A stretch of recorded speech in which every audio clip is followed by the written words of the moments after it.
Vila Rica. A cidade surgiu por volta do século XVIII, pois a grande quantidade de ouro que ele tinha atraiu a população. As histórias contam que um homem, ao encher seu balde no ribeirão Tripuí para beber água, retirou do fundo do ribeirão umas pedras escuras que guardou consigo e levou para Taubaté, interior de São Paulo. As pedras chegaram então às mãos do governador Arthur de Sá Menezes, no Rio de Janeiro, que as identificou como ouro. A notícia se espalhou e diversos bandeirantes partem para a região. Mas foi só em 1698 que outro paulista chamado Antônio Dias de Oliveira encontra tal formação e descobre um riquíssimo veio de ouro. Antônio Dias, então, se estabelece no local e manda chamar seus amigos e parentes que logo vão para lá e erguem a primeira igreja do local, que os historiadores acreditam ser a atual capela de São João Batista. Em 1711, os arraiais ao redor de Ouro Preto estavam em tal estágio de desenvolvimento que o governador da capitania resolve criar Vila Rica. Mas naquela época, o arraial que mais prosperava era conhecido como Ouro Podre, no qual Pascoal da Silva Guimarães, um comerciante português, enriquece tornando-se seu principal explorador. Porém, Pascoal resolve se rebelar contra o controle da coroa portuguesa e o pagamento do quinto, o que causou a sedição de Vila Rica.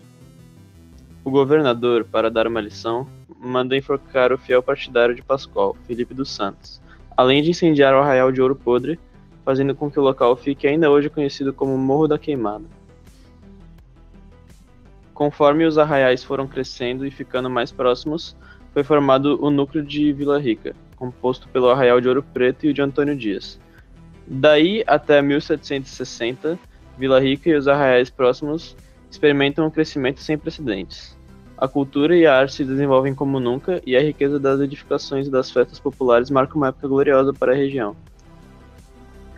Porém, com o passar do tempo, o ouro começou a acabar. Em 1788, a dificuldade em se retirar o ouro e pagar os pesados impostos da coroa criou um terreno bastante propício para o florescimento das ideias revolucionárias que aconteceriam na época, levando no ano seguinte a um dos mais expressivos movimentos políticos brasileiros, a Inconfidência Mineira. Vila Rica, atualmente Ouro Preto, foi a cidade onde nasceu e aconteceram os principais eventos da Inconfidência Mineira, como o assassinato de Tiradentes e a exposição de sua cabeça na praça conhecida hoje como Praça Tiradentes.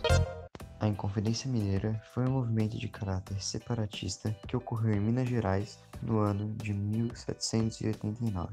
A queda da produção de ouro, que passou a ocorrer a partir de 1760, piorava a cada ano, aumentando a pobreza da população. Mesmo com a diminuição da extração do ouro, o sistema e o valor de cobrança dos quintos devidos à coroa mantinha-se o mesmo. O ouro entregue à coroa deveria ser de 100 arrobas anuais. Além disso, houve um boato de que, caso não chegasse a essa quantidade, aconteceria a derrama. A derrama era a cobrança da população de forma armada a quantidade restante do ouro. O custo de vida em toda a região ficava cada vez mais alto, pois tudo era comprado a prazo com ouro. Assim, os funcionários que haviam o monopólio do metal começaram a se endividar. Com isso, deixaram de fazer pagamentos aos comerciantes, agricultores e traficantes de escravos, que consequentemente entraram em crise. Para piorar a situação, foi implantada uma lei, o Álvara de 1785, que determinava o fechamento de manufaturas locais, obrigando a população a consumir apenas produtos importados e de alto preço. As ideias do iluminismo e o medo da derrama se tornaram realidade e a independência dos Estados Unidos, que aconteceu devido a uma situação semelhante, influenciou o povo a se revoltar contra a metrópole, iniciando a Inconfidência Mineira. Os inconfidentes eram, em sua maioria, grandes proprietários ou mineradores, padres e letrados. Entre os líderes da Revolução se destacam Cláudio Manuel da Costa.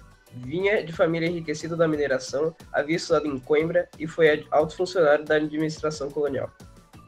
Alvarenga Peixoto, minerador e latifundiário. Foi amigo dos processos da época e partilhava com os mesmos intelectuais de seu tempo ideias libertárias advindas do iluminismo. Tomás Antônio Gonzaga, escritor e poeta, depois de estudos jurídicos na Europa, tornou-se juiz em Vila Rica. Joaquim José da Silva Xavier, chamado de Tiradentes, era filho de um pequeno fazendeiro. Dotado de grandes habilidades, ganhou a vida como militar dentista, por isso o apelido, tropeiro e comerciante. Foi mais popular entre os conspiradores, embora não tenha sido o idealizador do movimento, teve papel importante na propagação das ideias revolucionárias junto ao povo. Foi o único entre os inconfidentes a receber pena capital, isto é, a pena de morte, pela forca, pois foi o único a admitir seus crimes e não abandonar suas ideias. Após o cumprimento da sentença, o corpo foi esquartejado e ficou exposto à execração pública. Os objetivos principais da revolta eram romper o pacto colonial com Portugal e adotar o regime republicano só em Minas Gerais, tendo até uma bandeira para esse novo país. Criar indústrias e fundar uma universidade em Vila Rica, acabar com o monopólio comercial português e adotar o serviço militar obrigatório. A ideia inicial era decretar a independência de Minas Gerais no dia em que a derrama fosse decretada. Porém, o movimento foi delatado por Joaquim Silvério dos Seis para que suas dívidas fossem perdoadas, o que resultou na prisão dos inconfidentes e o fim da revolta.